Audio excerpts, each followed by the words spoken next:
Hello दोस्तों, कैसे आप लोग। मैं उम्मीद करता हूँ आप अच्छे होंगे और आपका पढ़ाई अच्छा चल रहा होगा।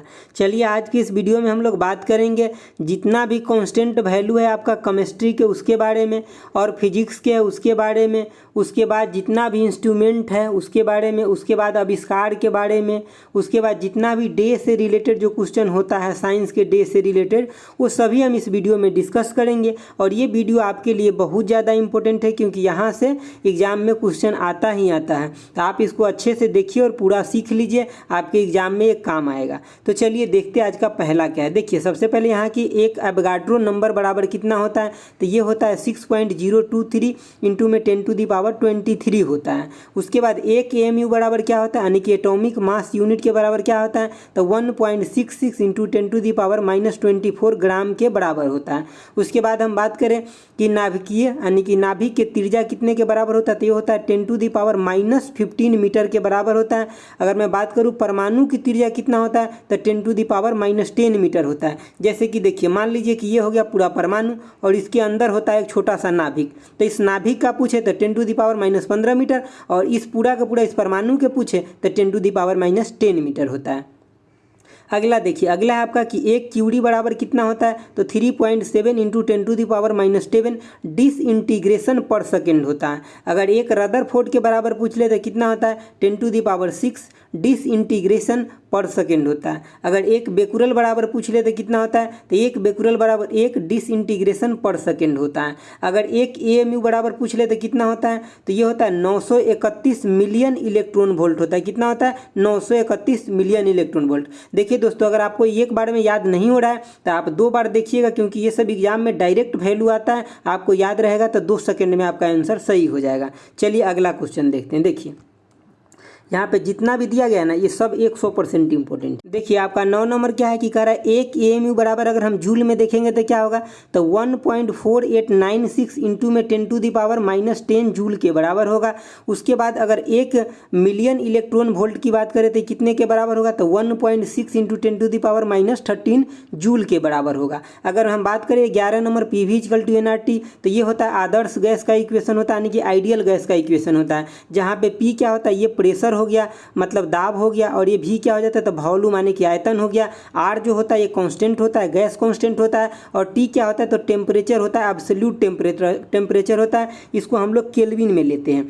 देखिए R क्या है, तो कांस्टेंट है, गैस कांस्टेंट है, और इसका वैल्यू कितना होता है, तो 8.314 जूल पर मोल पर केल्विन होता है, जूल पर मोल केल्विन होता है। तो ये आपको याद रखना है। चलिए अब हम लोग देखते हैं फिर यानी कि कांस्टेंट वैल्यू इन फिजिक्स, जो फिजिक्स के अंदर जो कांस्टेंट वैल्यू है इसके बारे में देखेंगे। देखिए एक नंबर पे क्या है कि यहाँ पे पूछ रहा है आपको एक प्रकाश वर्ष बराबर कितना होता है, तो 9.467 इंटू 10⁻15 मीटर के बराबर होता है। ये कभी कभी ये मीटर में नहीं किलोमीटर में देता है, तो ये 10⁻ यहाँ 12 हो जाएगा, तो ये किलोमीटर के बराबर हो जाएगा। ठीक है, अगला देखिए कि एक खगोलीय मात्रक किसके बराबर होता है, तो 1.495 इंटू 10⁻11 मीटर के बराबर होता है। ठीक है, चलिए आगे देखिए यहाँ पे क्या है कि एक पार्सेक बराबर कितना होता है, तो 3.083 इंटू 10⁻16 मीटर के बराबर होता है। अगर आपसे बात करें एक पार्सेक प्रकाश वर्ष के रूप में पूछे तो कितना होगा, तो एक पार्सेक बराबर होता है 3.26 प्रकाश वर्ष के बराबर होता है। ठीक है, तो देखिए यहाँ पे 3.26 है प्रकाश वर्ष के बराबर होता है। एक क्वेश्चन ये भी पूछा जाता है कि दूरी मापने का सबसे बड़ा इकाई क्या है, तो ये पार्सेक ही होता है, आपको याद रखना है। अगला देखिए, अगला आपका क्या कि घर्षण गुणांक जो होता है म्यू, जिसको फ्रिक्शन बोलते हैं, तो ये कितना होता है, तो इसका वैल्यू 0 से 1 के बीच में होता है। जनरली कितना होता है 0.25 से लेकर के और 0.4 के बीच में ज़्यादातर इसका वैल्यू होता है, लेकिन यहाँ 0 से लेकर के 1 के बीच में दिया गया है। देखिए आगे है आपका 5 नंबर की 1 किलोवाट आवर बराबर कितना होता है, तो 1 यूनिट के बराबर होता है। और इसको और क्या लिख सकते हैं, तो 3.6 इंटू में 10⁻6 जूल के बराबर होता है। ठीक है, अगला देखिए G क्या होता है, तो ये मतलब जो गुरुत्वाकर्षण नियतांक होता है वो होता है कांस्टेंट गुरुत्वाकर्षण नियतांक होता है। इसका वैल्यू कितना होता है, तो 6.67 इंटू 10⁻11 न्यूटन मीटर स्क्वायर पर केजी होता है। इसका यूज कहाँ होता है, तो जैसे कि 2 मास कहीं भी है ब्रह्मांड के अंदर और दोनों के बीच में अगर आपसे फोर्स पूछा जाए तो क्या हो जाएगा, F=2 में यही होता है Gm1m2 और बटे में क्या होता है R²। ये R क्या है, तो दोनों के बीच की दूरी है, और m1 m2 क्या है, तो दोनों पिंड के द्रव्यमान है, और G क्या है, तो यही जो G हम लोग अभी पढ़े हैं ये वैल्यू होता है। ठीक है, तो आपको याद रखना है। चलिए हम लोग आगे देखते हैं क्या है। देखिए आपका आगे है कि एक बार मतलब कितने के बराबर होता है, 10⁵ न्यूटन पर मीटर स्क्वायर के बराबर होता है या 10⁵ पास्कल के बराबर होता है, क्योंकि न्यूटन पर मीटर स्क्वायर जो होता है ये पास्कल के बराबर होता है। 1 मिली बार बराबर कितना होता है, तो 10 यानी कि 10⁻² न्यूटन पर मीटर स्क्वायर के बराबर होता है या 10 यानी कि 10⁻² पास्कल के बराबर होता है। तो मतलब ये 2 न्यूटन पर मीटर स्क्वायर पास्कल के बराबर होता है, तो इसीलिए ये चीज़ें यहाँ पे लिखा गया। अगला देखिए, अगला अगर पूछ ले आपको पानी का घनत्व कितना होता है, तो 1000 kg/मीटर की होता है। अब बर्फ का पूछ ले तो थोड़ा सा कम होता है, तो कितना हो जाएगा, यहाँ देखिए या तो आप 9 ग्राम/सेंटीमीटर क्यूब लिख लीजिए या तो आप ऐसे 900 kg/मीटर क्यूब भी लिख सकते हैं। समझ गए बात। तो अगला देखिए कि अगर जल का हिमांक बिंदु पूछ दे तो डिग्री सेल्सियस में 0 होता है, अगर केल्विन में बात कर ले तो 273 होता है, फारेनहाइट में बात कर ले तो 32 होता है और र्यूमर में बात कर ले तो 0 होता है। अगर इसका क्वथनांक पूछ ले यानी कि बॉइलिंग पॉइंट पूछ ले तो कितना हो जाएगा, तो अगर डिग्री सेल्सियस में पूछ ले तो 100 हो जाएगा, केल्विन में पूछ ले तो 373 हो जाएगा, अगर आपसे फारेनहाइट में पूछ ले तो 212 हो जाएगा और र्यूमर में पूछ ले तो 80 हो जाएगा। ठीक है। अगला देखिए 14 नंबर क्वेश्चन क्या है आपका कि परम शून्य ताप जो होता है किसको बोलते हैं, तो या तो 0 केल्विन होना चाहिए या -273 डिग्री सेल्सियस में होना चाहिए, तो हम उसको क्या बोलते हैं, परम शून्य ताप बोलते हैं। अगला देखिए, अगला आपका है कि जल का त्रिक बिंदु क्या होता है। देखिए जल का जो त्रिक बिंदु होता है या तो आप डिग्री सेल्सियस में लीजिएगा तो 0.01 डिग्री सेल्सियस होगा, या तो आप केल्विन में लीजिएगा तो 273.16 केल्विन के बराबर होता है। अगला देखिए 16 नंबर, मानव शरीर का तापमान कितना होता है, बहुत इंपॉर्टेंट है ये, तो 98.6 डिग्री होता है, 98.6 फारेनहाइट में होता है या तो 37 डिग्री सेल्सियस होता है। देखिए अल्फा बीटा गामा का अगर रेशियो पूछ ले तो 1:2:3 होता है। चलिए आगे देखते हैं। देखिए आगे आपका क्या है कि जल का अगर विशिष्ट ऊष्माधारिता अगर पूछिए तो कितना होता है, तो 4200 होता है, जूल/kg/केल्विन होता है। अगर बर्फ का आपसे पूछ ले तो कितना होता है, तो इसका आधा कर दीजिए, 2100 जूल/kg/केल्विन होता है। ठीक है। अगला देखिए, अगला आपका है कि बर्फ का गलनांक यानी कि बर्फ के गलन की गुप्त ऊष्मा कितना होता है, तो देखिए बर्फ की गलन की गुप्त ऊष्मा ज़्यादा बार ऐसे क्वेश्चन पूछा गया कि 80 कैलोरी/ग्राम, या तो आप इसको भी याद रख लीजिए, मतलब जूल/kg में भी याद रख लीजिए, कितना होता है कि 3.36 इंटू में 10⁵ जूल/kg होता है। ठीक है। अगर आपसे कैलोरी ग्राम में कर दे तो 80 हो जाएगा। अगला देखिए 21 नंबर, जल की वाष्पन की गुप्त ऊष्मा कितना होता है, तो जल के वाष्पन के जो गुप्त ऊष्मा होता है वो होता है 2.25 इंटू में 10⁶ जूल/kg के बराबर होता है या 540 कैलोरी/ग्राम के बराबर होता है। तो ये दोनों आपको याद रखना अच्छे से, बर्फ के लिए 80 होता है और जल के लिए पूछ दे तो 540 होता है, तो ये आपको याद रखना है अच्छे से। देखिए 1 कैलोरी बराबर कितना होता है, तो 4.2 जूल के बराबर होता है, ये भी आपको याद रखना है। 1 BTU किसके बराबर होता है, तो यानी कि 252 कैलोरी के बराबर होता है, यानी कि ब्रिटिश थर्मल यूनिट के बराबर होता है।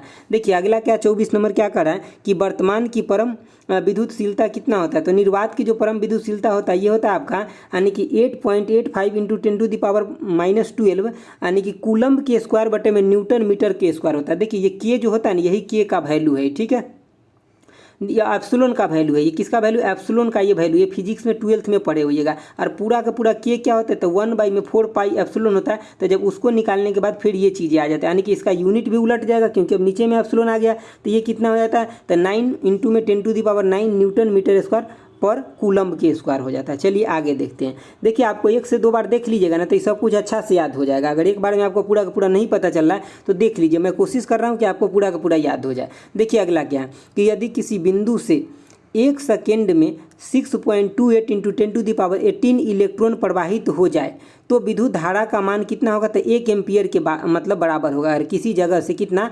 6.26 इंटू 10⁻18 इलेक्ट्रॉन प्रवाहित हो जाता है तो धारा का मान कितना होता है, तो 1 एम्पियर के बराबर होता है। क्वेश्चन एग्जाम में पूछा गया। अगला देखिए कि विद्युत धारा का वेग प्रकाश के समान मतलब 3 इंटू 10⁸ मीटर पर सेकेंड के बराबर होता है। अगला देखिए 27 नंबर, एक अश्व शक्ति यानी कि हॉर्स पावर बराबर कितना होता है, तो 746 वाट के बराबर होता है। एक मैट्रिक अश्व शक्ति किसके बराबर होता है, तो 735.5 वाट्स के बराबर होता है। ये दोनों याद रखिएगा, अश्व शक्ति पूछ ले हॉर्स पावर तो 746 और मैट्रिक अश्व शक्ति पूछ ले तो 735.5 के बराबर होता है। देखिए आगे आपका कि मतलब 1 किलो वाट आवर अगर पूछ ले कितने हॉर्स के बराबर होता है, तो 1.34 हॉर्स पावर के बराबर होता है। अगर 1 कूलम्ब पूछ ले, ये 30 नंबर देखिए, 1 कूलम्ब पूछ ले किसके बराबर होता है, तो 6.25 इंटू 10⁻18 इलेक्ट्रॉन के बराबर होता है। एक अगर पूछ ले आपसे फारेनहाइट, मतलब एक फारेनहाइट बोल दिए, यहाँ पे कूलम्ब में होता है। ठीक है, ये क्या होता है, फैराडे होता है। ठीक है, 1 फैराडे बराबर पूछ ले तो 1 फैराडे जो यहाँ पे एफ लिखा है ना, इसका मतलब फैराडे होता है। 1 फैराडे बराबर कितना कॉन्स्टेंट वैल्यू होता है, तो 96 6500 इसका कांस्टेंट वैल्यू होता है कूलम्ब में। जब आप 12th में साइंस में न्यूमेरिकल लगाए होइएगा उस समय ये फार्मूला यूज होता है। चलिए एक गैसों के बराबर कितना होता है, यानी कि एक गॉस कितने के बराबर होता है, तो ये होता है 10⁻⁻4 टेस्ला के बराबर होता है। एक गॉस किसके बराबर होता है, 10⁻⁻4 टेस्ला के बराबर होता है। अगर हम बात करें कि यहाँ पे प्लांक्स कांस्टेंट जो होता है एच किसके बराबर होता है, तो ये होता है 6.63 इंटू में 10⁻⁻34 जूल सेकेंड के बराबर होता है। ठीक है, चलिए आगे देखिए अब यहाँ पे आ गया आपका यंत्र और उनके आविष्कारक। तो ये बहुत ज़्यादा इंपॉर्टेंट है, इसको आप बिल्कुल अच्छा से देखना है क्योंकि यहाँ से क्वेश्चन 100% रेलवे के परीक्षा में ना छपता है सीधे। देखिए तो हम बात करेंगे यहाँ से एक एक करके। अगर हम बात करें रेडियोधर्मिता के आविष्कार किसके द्वारा किया गया, तो हेनरी बेकुरल के द्वारा। अगर सिर्फ आप बेकुरल भी याद रखते तभी भी आपका काम चल जाएगा। ठीक है, गैलापागोस द्वीप का समूह के किसके द्वारा आविष्कार किया गया, तो ये मतलब खोजा गया या आविष्कार किया गया, तो चार्ल्स डार्विन के द्वारा ये किया गया था। ठीक है, मरकरी थर्मोमीटर का आविष्कार पूछे तो फारेनहाइट के द्वारा ये किया गया। ठीक है, अगला देखिए कोशिका का पूछे तो रॉबर्ट हुक के द्वारा, इलेक्ट्रॉन का पूछे तो जे थॉमसन के द्वारा, और न्यूट्रॉन का पूछे तो जेम्स चडवी के द्वारा इसका आविष्कार किया गया। ठीक है, अगला देखिए, अगला है आपका HTML का आविष्कार किसके द्वारा किया गया, तो टिम बर्लिंसन के द्वारा किया गया। चेचक के टीके का आविष्कार किसके द्वारा किया गया, तो एडवर्ड जेनर के द्वारा किया गया। आवर्त सारणी का आविष्कार किसके द्वारा किया गया, तो मेंडलीव के द्वारा किया गया। टेलीफोन का आविष्कार किसके द्वारा किया गया, तो ग्राहम बेल के द्वारा किया गया। अगर आपसे पूछ ले हेपेटाइटिस सी वायरस, जो अभी मतलब हाल ही में इसको जो प्राइज मिला भी था, तो हेपेटाइटिस सी वायरस की खोज किसके द्वारा किया गया, तो हार्वे जे अल्टर के द्वारा और माइकल हॉप्टन व चार्ल्स एम राइज के द्वारा किया गया। ठीक है, चलिए आगे देखिए। जो थोड़ा डिफिकल्ट नाम है उसको 1 से 2 बार देखिएगा, आपको याद हो जाएगा। प्रकाश का अगर परिक्षेपण की बात करें तो न्यूटन के द्वारा किया गया। पेनिसिलिन का खोज किसके द्वारा किया गया, तो एलेक्जेंडर फ्लेमिंग के द्वारा किया गया। अगर बात करें आपको अनुवांशिक कोड का, तो हरगोविंद खुराना के द्वारा किया गया। रक्त समूह का तो कार्ल्स लैंडस्टीनर के द्वारा किया गया। एक्सरे का रॉन्टन्ज के द्वारा किया गया। WW का आविष्कार किसके द्वारा किया गया, तो टिम बर्लिंसन के द्वारा किया गया। चलिए आगे देखते हैं। देखिए ये कई बार ब्लूटूथ वाला एग्जाम में पूछा गया। वायरलेस का आविष्कार किसके, यानी कि ब्लूटूथ का आविष्कार किसके द्वारा किया गया, तो जेप हार्थसन के द्वारा किया गया। दृश्य प्रकाश का किसके द्वारा किया गया, तो आइजैक न्यूटन के द्वारा किया गया। एनालाइटिकल इंजन का आविष्कार किसके द्वारा किया गया, तो चार्ल्स बेबेज के द्वारा किया गया। द्विनाम पत्ती का आविष्कार किसके द्वारा किया गया, तो कार्ल लिनियस के द्वारा किया गया। सापेक्षता का सिद्धांत किसके द्वारा दिया गया, तो अल्बर्ट आइंस्टीन के द्वारा दिया गया। अनुवांशिक का सिद्धांत किसके द्वारा, तो ग्रेगर मेंडल के द्वारा दिया गया। द्रव्यमान ऊर्जा संरक्षण अल्बर्ट आइंस्टीन के द्वारा, जो आप पढ़ते हैं ना E=mc², तो ये अल्बर्ट आइंस्टीन के द्वारा ही दिया गया। चलिए आगे देखिए, आगे आपका क्या है कि गुरुत्वाकर्षण तो आइजैक न्यूटन के द्वारा दिया गया। फोटोप्लाज्म किसके द्वारा, तो पुरकिंजे के द्वारा दिया गया। टेलीविजन का आविष्कार किसके द्वारा किया गया, तो JL बेट्स के द्वारा किया गया। चलिए इसी पेज में थोड़ा इस साइड है उसको भी हम लोग देख लेते हैं, क्योंकि एक भी नहीं छोड़ेंगे, क्योंकि इसमें जितना भी दिया गया है सब एकदम अति महत्वपूर्ण है, तो आप सबको देखिए। बैरोमीटर की अगर बात करें तो किसके द्वारा ये आविष्कार किया गया, तो यानी कि टोरेस्ली के द्वारा ये किया गया। बस आप टोरेस्ली याद रखिए, आपका काम हो जाएगा। देखिए आगे वायुयान की बात करें तो राइट बंधु के द्वारा किया गया। ग्रामोफोन की बात करें तो एडिसन के द्वारा किया गया। फाउंटेन पेन की बात करें तो वाटरमैन के द्वारा किया गया। ठीक है, अगर ट्रांसफार्मर की बात करें तो फैराडे के द्वारा किया गया। ठीक है, क्रेस्कोग्राफ की बात करें तो JB बोस के द्वारा इसका आविष्कार किया गया। चलिए आगे देखिए, आगे है आपका कि डायनेमो का आविष्कार किसके द्वारा किया गया, तो माइकल फैराडे के द्वारा किया गया। हेलीकॉप्टर का आविष्कार किसके द्वारा किया गया, तो ब्रिकवेट के द्वारा किया गया। ठीक है, अगर बात करें आपसे रेडियो के तो किसके द्वारा, मार्कोनी के द्वारा किया गया। डीजल इंजन किसके द्वारा किया गया, तो रुडोल्फ डीजल के द्वारा किया गया। जेट इंजन का आविष्कार किसके द्वारा किया गया, तो फ्रैंक हिटल के द्वारा किया गया। स्कूटर का आविष्कार कई बार एग्जाम में पूछा गया, तो जी ब्रॉड शो के द्वारा किया गया। किसके द्वारा, जी ब्रॉड शो के द्वारा किया गया। चलिए आगे देखते हैं। देखिए आपका आगे है कि रेफ्रिजरेटर का आविष्कार किसके द्वारा किया गया, तो ये हैरिसन के द्वारा किया गया। हैरिसन और कैटलिन के द्वारा किया गया। हैरिसन और कैटली के द्वारा किया गया, कैटलिन के द्वारा। ठीक है, आगे क्या आपका कि क्रोनोमीटर का आविष्कार किसके द्वारा किया गया, तो जॉन हैरिसन के द्वारा किया गया। परमाणु भट्टी का आविष्कार किसके द्वारा किया गया, तो एनरिको फर्मी के द्वारा किया गया। रेल इंजन का आविष्कार किसके द्वारा किया गया, तो जॉर्ज स्टीफन के द्वारा किया गया। तड़ित चालक का आविष्कार किसके द्वारा किया गया, तो फ्रैंकलिन के द्वारा किया गया। दूरबीन का आविष्कार किसके द्वारा किया गया? तो गैलीलियो के द्वारा किया गया। ठीक है। रिवॉल्वर का आविष्कार किसके द्वारा किया गया? तो सैमुअल कोल्ट के द्वारा किया गया। ठीक है। तो ये सब आपको याद रखना है, 1 से 2 बार सुनिएगा, आपको सब याद हो जाएगा। देखिए, कैलकुलेटर का आविष्कार किसके द्वारा किया गया? तो पास्कल के द्वारा किया गया। विद्युत बल्ब का आविष्कार किसके द्वारा किया गया? तो एडिसन के द्वारा किया गया। ट्रांजिस्टर का आविष्कार किसके द्वारा किया गया? तो ये किया गया था सॉकेल के द्वारा, सॉकेल बर्डिन के द्वारा और ब्रेटन के द्वारा किया गया था। राडार का आविष्कार किसके द्वारा किया गया? तो RW वाट के द्वारा किया गया। पनडुब्बी का आविष्कार किसके द्वारा किया गया? तो यानी कि वुसबैल के द्वारा किया। किसके द्वारा? वुसबैल के द्वारा किया गया पनडुब्बी का आविष्कार। चलिए आगे देखिए, आगे आपका क्या है कि बॉल पेन का आविष्कार किसके द्वारा किया गया? तो यानी कि जोस बीरो के द्वारा किया गया। माइक्रोस्कोप का आविष्कार किसके द्वारा किया गया? तो जैकेरियस जैनसन के द्वारा किया गया। आगे देखिए, मशीन गन का आविष्कार किसके द्वारा किया गया? तो जेम्स पक्कल के द्वारा किया गया। सिस्मोमीटर का आविष्कार किसके द्वारा किया गया? तो रॉबर्ट मैलेट के द्वारा किया गया। रॉबर्ट मैलेट के द्वारा किया गया। ईमेल का आविष्कार किसके द्वारा किया गया? तो VA शिवा के द्वारा, VA शिवा अयादुरई के द्वारा किया गया। किसके द्वारा? VA शिवा अदुरई के द्वारा किया गया। तो ये सब आपको याद रखना है अच्छे से। देखिए दोस्तों, हम रिपीट नहीं करते इसीलिए ना, क्योंकि बहुत लोगों को ये चीज़ें आते रहता है तो उनको बोरिंग होने लगता है, तो इसीलिए ना मैं उसको एक ही बार आपको बताता हूँ। अगर आपको ज़रूरत लगता है कि हमको 2 बार देखना चाहिए तो आप उसको रिपीट करके देख लीजिएगा। ठीक है, एक बार वीडियो को सुन लीजिएगा, फिर दोबारा सुन लीजिएगा। चलिए अब हम लोग यहाँ पे बात करेंगे जितना भी महत्वपूर्ण उपकरण है, यानी कि इंपॉर्टेंट मेजरमेंट इक्विपमेंट जो है उसके बारे में। ये आपका यंत्र हो जाएगा, इंस्ट्रूमेंट, और ये हो जाएगा उसका मापन उपयोग, मतलब कहाँ कहाँ उसका ज़रूरत पड़ता है उसके बारे में, और ये सब कुछ एग्जाम में छपता है। तो देखिए यहाँ पे क्या है, ऑडियो फोन की बात अगर करें तो इसका यूज किस लिए करते हैं, उपयोग किस लिए करते हैं? तो सुनने में सहायता के लिए कान में लगाए जाने वाला उपकरण है। सुनने में सहायता के लिए कान में लगाया जाने वाला उपकरण है। अगर हम बात करें एवोमीटर का यूज किस लिए करते हैं? तो रेडियो में उत्पन्न दोष का पता लगाने वाले यंत्र है। ठीक है, चलिए आगे देखिए। आगे आपका है तीसरा नंबर। क्या है तीसरा नंबर? एक्यूमुलेटर का देखिए, एक्यूमुलेटर एक ऐसा मतलब यंत्र होता है ना जिसके अंदर चीज़ों को स्टोर किया जाता है, तो विद्युत ऊर्जा को संचित करने का यंत्र है। ठीक है, इसके बाद बात करें एस्केलेटर की बात करें तो चलती हुई यांत्रिक सीढ़ियाँ, चलती हुई यांत्रिक सीढ़ियाँ। अगला देखिए, अगला आपका एपिका एस्को की हम किस लिए यूज करते थे? इसका करते हैं अपारदर्शी चित्रों को पर्दे पर दिखाने के लिए प्रयोग किया जाने वाला ये एक उपकरण है। अगला देखिए, क्वांटियोमीटर क्या है? तो सूर्य किरणों की तीव्रता का निर्धारण करने वाला यंत्र है। क्या है? सूर्य किरणों की तीव्रता के निर्धारण करने वाला यंत्र है। अगला देखिए, अगला आपका कि ओडोमीटर क्या है? कि वाहनों के पहियों द्वारा तय की गई दूरी मापने वाला यंत्र है। बैरोमीटर की बात करें तो क्या हो जाएगा? यानी कि वायुमंडल दाब को मापने एवं स्वतः ग्राफ पर चित्रित करने वाला यंत्र है। मतलब सीधे सीधे आप इतना याद रखिए कि वायुमंडल के दाब के मतलब मापने वाला यंत्र है। ठीक है, अगर हम बात करें बाइनोकुलर्स का तो ये क्या होता है? वस्तुओं को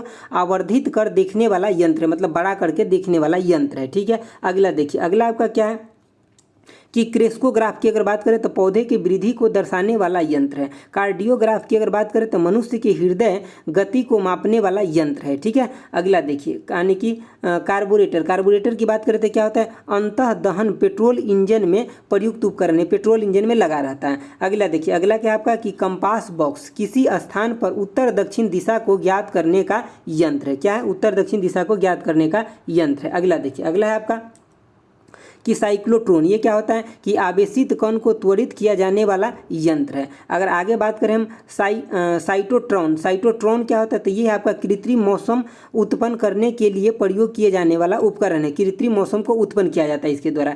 कैलिपर्स का अगर हम बात करें तो क्या होता है? बेलनाकार वस्तु के अंदर और बाहर व्यास तथा गहराई को मापने वाला यंत्र है। जैसे कि ऐसे होता है ना बेलनाकार वस्तु, तो इसको गहराई को भी माप लेगा, इसको व्यास मतलब डायामीटर को भी मापने वाला यंत्र है। चलिए आगे देखते। देखिए अब इस साइड हम लोग देख लेते थोड़ा सा। इसी पेज में दोनों साइड दिया गया था, जो भी दिया गया वो सब हम लोग देख लेंगे, एक भी नहीं छोड़ेंगे, ताकि एग्जाम में कहीं से भी आए क्वेश्चन तो बन जाना चाहिए। देखिए, कैथोड किरण नली क्या होता है? तो इलेक्ट्रॉन आदि के उत्सर्जन में काम आने वाली जो नली युक्त जो होता है ना वैसा उपकरण होता है। ठीक है, नली युक्त उपकरण होता है। अगला देखिए, अगला क्या है आपका? कुलीज नली क्या होता है? तो एक्स किरणों का उत्पन्न करने में प्रयुक्त नलीनुमा उपकरण होता है। अगला देखिए, अगला क्या है कि क्रोनोमीटर क्या होता है? यानी कि पानी के जहाज में सही समय ज्ञात करने में प्रयुक्त उपकरण है। ठीक है, अगला देखिए, अगला है आपका यानी कि डेनियल सेल क्या होता है, यानी कि किसी परिपथ में दृश्य धारा प्रवाहित के लिए प्रयुक्त उपकरण है। डेनियल जो सेल है मतलब विद्युत धारा प्रवाहित करने वाला यंत्र है। अगला देखिए, अगला क्या है, डायनेमोमीटर क्या है कि इंजन द्वारा उत्पन्न की गई शक्ति मापने का ये यंत्र है। ठीक है, अगला देखिए, डिक्टाफोन क्या होता है, अपनी बात तथा आदेश दूसरे व्यक्ति को सुनाने के लिए रिकॉर्ड करने वाला ये यंत्र है। ठीक है, चलिए आगे देखिए, आगे क्या आपका, आगे है आपका यानी कि डायनेमो क्या होता है, यांत्रिक ऊर्जा को विद्युत ऊर्जा में बदलने वाला यंत्र होता है। अगर हम बात करें डीप सर्किल यानी कि डीप सर्किल की बात करें तो यह क्या होता है, ये होता है आपका यानी कि नति कोण को मापने वाला यंत्र है। अगला देखिए, डायनेसिस मशीन की अगर बात करें तो ये डायलिसिस मशीन जो होता है, डायलिसिस मशीन जो होता है इसका यूज किस लिए किया जाता है, तो ये होता है गुर्दे यानी कि जब गुर्दा जो होता है ना, किडनी होता है वो खराब हो जाता है, उसी की स्थिति को रक्त को शुद्ध करने के लिए यानी कि शुद्ध करने के लिए यूज किया जाता है। चलिए आगे देखते हैं। देखिए आगे है आपका क्या करा है कि डाइलेक्ट्रोमीटर का यूज किस लिए करते थे, किसी वस्तु में उत्पन्न आयतन के परिवर्तन को मापने का ये यंत्र है। ठीक है, अगला देखिए, अगला है आपका इलेक्ट्रोस्कोप। इसका यूज किस लिए होता है यानी कि उपयोग होता है तो विद्युत आवेश की स्थिति बताने वाला ये यंत्र है। ठीक है, अगला देखिए, अगला है आपका कि इलेक्ट्रोमीटर। ये किस लिए यूज होता है तो विद्युत शक्ति मापने वाला ये एक यंत्र है। अगला देखिए, इलेक्ट्रिक मोटर क्या होता है तो विद्युत ऊर्जा को यांत्रिक ऊर्जा में परिवर्तित कर उपयोग किए जाने वाला उपकरण है। ठीक है, चलिए आगे देखिए, आगे है आपका कि इलेक्ट्रॉन की बात करें, इलेक्ट्रॉन माइक्रोस्कोप। तो ये क्या होता है यानी कि सूक्ष्म कणों का देखने में सहायक उपकरण है, मतलब छोटा छोटा कण को देखा जाता है।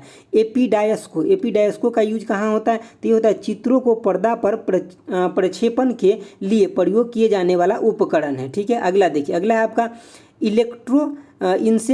इंसेफेलोग्राफ यानी कि ईई जो आप पढ़ते हैं ना, ईईजी जो मतलब मस्तिष्क को चेक करने के लिए, मस्तिष्क में कोई प्रॉब्लम होता है उसको चेक करने के लिए, तो वही है। तो क्या है देखिए, यहाँ पे लिखा हुआ है कि मस्तिष्क की गतिविधि मापने के काम आने वाला यंत्र है। चलिए आगे देखते हैं। देखिए आपका आगे है एंडोस्कोपी क्या है, मानव शरीर के अंदर के भाग को देखने वाला मतलब यंत्र है। मानव शरीर के अंदर के भाग को देखना होता है तो इसी के द्वारा देखते हैं। आगे देखिए कि जीएस काउंटर क्या होता है, जो जीएस काउंटर जो होता है क्या होता है तो ये होता है रेडियो सक्रिय स्रोत के विकिरण की गणना करने वाला यंत्र होता है, जीएस काउंटर होता है। ठीक है, हालांकि ये जीएम काउंटर होता है लेकिन यहाँ जीएस लिखा गया, आप जीएम मतलब देख लीजिएगा, बड़ी जीएम काउंटर होता है।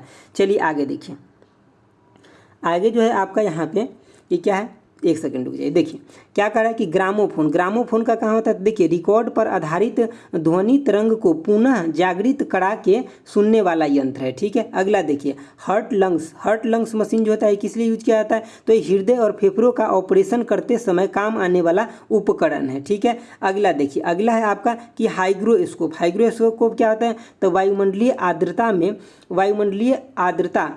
में परिवर्तन देखने वाला यंत्र है। वायुमंडल के अंदर जो आर्द्रता में जो परिवर्तन होता है उसको देखने वाला ये यंत्र है। अगला देखिए, अगला है आपका कि कार्डियोग्राफ क्या होता है तो हृदय और फेफड़ों की गति या जो स्पंदन होता है का ग्राफ अंकित करने वाला उपकरण है। ठीक है, कार्डियोग्राफ।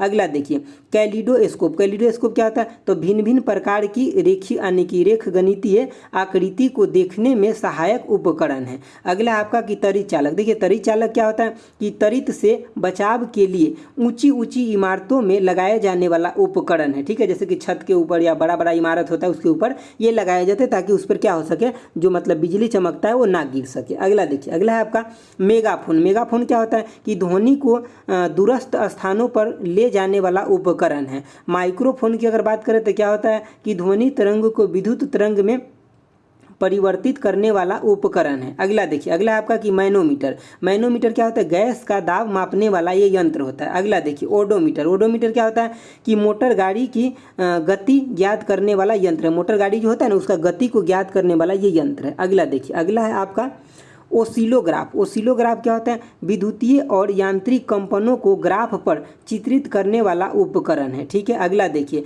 कि फोनोग्राफ क्या होता है कि ध्वनि की तरंगों को पुनः ध्वनि में परिवर्तित करने वाला उपकरण है। फोटोमीटर देखिए, फोटोमीटर का क्या यूज होता है तो दो स्रोतों की प्रदीप्त एवं तीव्रता की तुलना करने के काम आने वाला उपकरण है। ठीक है, चलिए आगे देखिए, आगे है आपका कि फोटो टेलीग्राफ का यूज क्या होता है, तो फोटो जो ग्राफ होता है, फोटोग्राफ को एक साथ एक स्थान से दूसरे स्थान पहुंचाने वाला उपकरण है। अगला हम बात करेंगे कि फोटोग्राफिक कैमरा का यूज क्या होता है, तो देखिए किसी वस्तु का चित्र लेने वाला उपकरण है, किसी वस्तु को चित्र लिया जा सकता है। अगला आपका कि पेरिस्कोप क्या होता है, पनडुब्बी में लगा यह यंत्र जिससे जल के नीचे रहकर समुद्र तल के ऊपर के संकेतों को देखा जाता है, ठीक है, ज्ञात किया जाता है या देखा जाता है। चलिए अब इस साइड को भी हम लोग देख लेते हैं, थोड़ा देखिए। जितना भी है सब बहुत ज़्यादा इंपॉर्टेंट है, आपको एक भी नहीं मिस करना चाहिए। बाकी मर्जी तो आप ही का, क्योंकि क्वेश्चन आ जाता है तो छूट जाता है, लेकिन आप लोग सही से कई बार देखते नहीं है। तो देखिए, चलिए सही से अगर देखे रहिएगा ना तो क्वेश्चन नहीं छूटेगा। देखिए पहला नंबर क्या है यहाँ पे कि पोटेंशियोमीटर का यूज किस लिए होता है, तो विद्युत परिपथ में दो बिंदुओं के बीच विभवांतर मापने में काम आता है, ठीक है। अगला देखिए पैराशूट क्या होता है, तो आपातकाल में उड़ते हुए वायुयान से सुरक्षापूर्वक पृथ्वी पर उतरने वाला या उतरने में आने वाला ये एक यंत्र है, ठीक है। अगला देखिए, अगला है आपका क्या कि पोटोमीटर क्या होता है कि पौधों में वाष्पोत्सर्जन दर को मापने वाला यंत्र है। जैसे कि मान लीजिए पौधा में वाष्पोत्सर्जन होता है ना पत्तियों के द्वारा, तो वही मापने वाला ये यंत्र है। अगला देखिए पाइक्नोमीटर क्या होता है कि द्रवों के घनत्व तथा प्रसार गुणांक का मापन करने वाला यंत्र है, ठीक है। चलिए आगे देखते हैं। देखिए आगे है आपका कि क्वाड्रेंट जो होता है क्या होता है कि नौचालन तथा खगोलीय विज्ञान में ऊंचाई और कणों का मापने वाला यंत्र है, ठीक है। अगला देखिए कि रेडिएटर क्या होता है कि मोटर गाड़ी के इंजन को ठंडा करने वाला ये यंत्र है। जैसे कि उसमें ठंडा करने वाला यंत्र लगा रहता है, जिसमें पहले देखे होगा पहले के ज़माना का जो ट्रैक्टर था उसमें आगे रेडिएटर लगा रहता था, उसमें पानी डाला जाता था, तो वही होता था रेडिएटर का काम। अगला देखिए रेन गेज क्या होता है, वर्षा की मात्रा ज्ञात करने वाला यंत्र है। रेफ्रिजरेटर की बात करें तो क्या है, किसी कक्षा के ताप को नियंत्रण करने वाला यानी कि ताप को कम करने वाला ये यंत्र है। अगला देखिए रेफ्रैक्ट्रोमीटर क्या होता है, तो पारदर्शक माध्यमों का अपवर्तनांक ज्ञात करने वाला उपकरण है, ठीक है। अगला देखिए, अगला है आपका कि रेडियो माइक्रोमीटर यानी कि इसका काम क्या है, तो ऊष्मीय विकिरण को मापने वाला यंत्र है, ठीक है। अगला देखिए सेफ्टी लैंप क्या होता है, तो प्रकाश के लिए खानों यानी कि माइन जो होता है ना, खान होता है, उसमें उपयोग होने वाला उपकरण है। खानों में दुर्घटना रोकने हेतु उपयोग में लाया जाने वाला यंत्र है कि खानों में कोई दुर्घटना न हो, उसमें ये यूज लाया जाता है ताकि दुर्घटना से बच सके। अगला देखिए सेक्स टैंक क्या होता है, तो किसी ऊंचाई को मापने के काम में आने वाला यंत्र है। स्ट्रोबोस्कोप क्या होता है, तो आवर्तित गति से घूर्णन करने वाली वस्तुओं को चाल के ज्ञात करने का ये उपकरण है, ठीक है। इसमें उचाल को ज्ञात किया जाता है। अगला देखिए, अगला क्या है आपका कि सबमरीन। देखिए सबमरीन क्या होता है, समुद्र की सतह पर होने वाली हलचल को ज्ञात करने के लिए पानी के अंदर चलने वाला जलयान है। पानी के अंदर चलता है लेकिन समुद्र के सतह पे क्या हो रहा है उसको देख रेख करता है। आपका ये है स्फिग्मोस्कोप क्या होता है, तो नाड़ियों की गति के कंपन का अध्ययन करने वाला उपकरण है, ठीक है। नाड़ियों का जो गति होता है ना उसके कंपन को मतलब अध्ययन करने वाला क्या है, एक उपकरण है, मतलब यंत्र है। चलिए हम लोग अगला पेज देखते हैं। देखिए इसमें जितना कुछ भी लिखा है ना, अगर इस सबको आप अच्छे से पढ़ लेते हैं तो आपको एग्जाम में एक भी क्वेश्चन नहीं छूटेगा यहाँ से। स्फिग्मोमैनोमीटर ये क्या होता है कि यानी कि धमनियों के रुधिर के दाब को मापने वाला एक उपकरण है, ठीक है। यानी कि सेक्रोमीटर क्या होता है, तो ये होता है यानी कि शर्करा की सांद्रता मापने वाला यंत्र होता है। स्पीडोमीटर क्या होता है, तो मोटर गाड़ियों की गति मापने वाला एक ये यंत्र है। चलिए आगे देखते हैं। आगे देखिए, आगे आपका क्या स्क्रू गेज क्या होता है कि तारों का व्यास मापने वाला यंत्र होता है। स्टेथोस्कोप क्या होता है, जो डॉक्टर के द्वारा यूज किया जाता है, तो हृदय तथा फेफड़ों की आवाज़ सुनने वाला यंत्र है। स्पेक्ट्रोस्कोप क्या होता है, तो ये होता है स्पेक्ट्रम का विश्लेषण करने वाला एक यंत्र होता है। चलिए आगे देखते हैं। देखिए आपका आगे क्या है, कह रहा है स्टीरियोस्कोप क्या होता है, तो देखिए द्विविमीय चित्र लेने के काम आने वाला एक ये यंत्र है। द्विविमीय यानी कि 2 डायमेंशनल जो चित्र होता है उसके मतलब चित्र लेने वाला एक ये यंत्र है। अगला देखिए कि सिस्मोमीटर क्या होता है, भूकंपीय तरंग की तीव्रता मापने वाला यंत्र है, ठीक है। स्फेरोमीटर क्या होता है कि किसी सतह की वक्रता मापने वाला यंत्र है, किसी सतह की वक्रता मापने वाला यंत्र है। अगला देखिए ट्रांसफॉर्मर क्या होता है कि वोल्टेज को कम या ज़्यादा करने वाला एक ये यंत्र है ट्रांसफॉर्मर। अगला देखिए, अगला है आपका क्या कि टेलीस्कोप क्या होता है कि दूरस्थ वस्तुओं को नज़दीक से देखने वाला यंत्र है। अगला अगर बात करें तो टेलीमीटर, टेलीमीटर क्या होता है, दूर से होने वाला भौतिक घटनाओं को मापने वाला एक ये यंत्र है, ठीक है। अगला हम बात करें आपका अगर कि टेलीप्रिंटर, टेलीप्रिंटर क्या होता है कि दूर से टेलीग्राफी, टेलीग्राफी संदेश को स्वयं ग्रहण करके टंकन करने वाला एक ये यंत्र है, टेलीप्रिंटर जो होता है इसे। अगला देखिए, अगला आपका क्या है, अगला है आपका कि ट्रांजिस्टर। देखिए ट्रांजिस्टर का क्या काम होता है कि प्रवर्धन तथा इलेक्ट्रॉनिक स्विच के रूप में प्रयोग होने वाला एक ये उपकरण है, ठीक है। चलिए इस साइड देख लेते हैं क्या है। देखिए आपका इस साइड थोड़ा ही बचा हुआ है, लेकिन आप सबको देखिए, हम तो यही बोलेंगे क्योंकि आपका सिलेक्शन पक्का हो। आगे देखिए कि थर्मोस्टेट, थर्मोस्टेट का किस लिए यूज होता है कि स्थिर तापमान को संचालित करने वाला एक ये यंत्र है। अगला देखिए कि थियोडोलाइट, थियोडोलाइट क्या है कि अनुप्रस्थ तथा लंबवत कणों की माप ज्ञात करने में काम आने वाला उपकरण है। क्या है ये, तो देखिए अनुप्रस्थ तथा लंबवत कणों की माप ज्ञात करने के काम आने वाला एक ये उपकरण है। अगला देखिए, अगला आपका कि थर्मोपाइल, थर्मोपाइल इसका क्या यूज होता है, तो इसका होता है आपका विकिरण तीव्रता मापने वाला यंत्र है, ठीक है। चलिए आगे देखते हैं। आगे देखिए, आगे आपका टरबाइन है। देखिए टरबाइन में क्या होता है ना कि वह यंत्र जिसके द्वारा किसी बहते हुए द्रव की गतिज ऊर्जा को घूर्णन ऊर्जा में परिवर्तित करके यांत्रिक ऊर्जा प्राप्त किया जाता है, ठीक है। टरबाइन के द्वारा यांत्रिक ऊर्जा प्राप्त किया जाता है जो बहते हुए जल होता है उसके माध्यम से। अगला देखिए, अगला आपका कि टैक्योमीटर, टैक्योमीटर का क्या होता है कि सर्वेक्षण के समय दूरी उन्नयन आदि मापने वाला यंत्र है। जैसे कि सिविल इंजीनियर जो होता है इसी के द्वारा दूरी के चीज़ों को मापता है एंगल पे, अलग अलग एंगल पे। चलिए आगे देखिए, आगे आपका कि अल्ट्रासोनोस्कोप, अल्ट्रासोनोस्कोप क्या होता है तो मस्तिष्क में ट्यूमर का पता लगाने व हृदय के दोषों को ज्ञात करने वाला एक ये यंत्र है। अगला देखिए कि ड्यूमोमीटर, ड्यूमोमीटर क्या होता है कि ये होता है वर्षा मापक यंत्र होता है। अगला देखिए कि वोल्टमीटर, वोल्टमीटर क्या होता है कि वोल्टेज मापने वाला एक ये यंत्र होता है, ठीक है। चलिए आगे देखते हैं। देखिए आगे आपका है कि विस्कोमीटर, विस्कोमीटर क्या होता है कि द्रवों की श्यानता ज्ञात करने के लिए प्रयोग किया जाने वाला एक ये यंत्र है, ठीक है। वैक्यूम, वैक्यूम क्लीनर क्या होता है, वैक्यूम क्लीनर जो होता है धूल साफ करने वाला एक उपकरण होता है। अगला देखिए, अगला आपका कि वीडियोफोन, वीडियोफोन क्या होता है कि ऐसा उपकरण जिसमें ध्वनि के साथ साथ चलचित्र को भी देखा जा सके, उसको हम क्या बोलते हैं तो वीडियोफोन बोलते हैं। चलिए आगे देखिए, आगे है आपका वेंचुरीमीटर, वेंचुरीमीटर यानी कि द्रवों के प्रवाह की गति मापने वाला यंत्र है। अगला है आपका कि वाटर मीटर यानी कि वाट मीटर, वाट मीटर क्या होता है कि विद्युत शक्ति मापने वाला यंत्र है। अगला देखिए, अगला आपका कि हेलियोस्कोप, हेलियोस्कोप क्या होता है तो देखिए इसे सूर्य को देखने वाला यंत्र है, हेलियोस्कोप से हम सूर्य को देखते हैं। चलिए आगे देखिए, आगे अब यहाँ पे क्या है ना कि बहुत ज़्यादा इंपॉर्टेंट है, जितना भी आपका जैसे कि भौतिक एवं रासायनिक विज्ञान से संबंधित भारत में जितना भी महत्वपूर्ण अनुसंधान जो है ना उसका यहाँ पे दिया गया। तो चलिए देखते हैं एक एक करके। देखिए पहला जो है आपका कि जैसे कि यहाँ पे संस्थान का नाम है और यहाँ पे स्थान है और किस राज्य में ये है।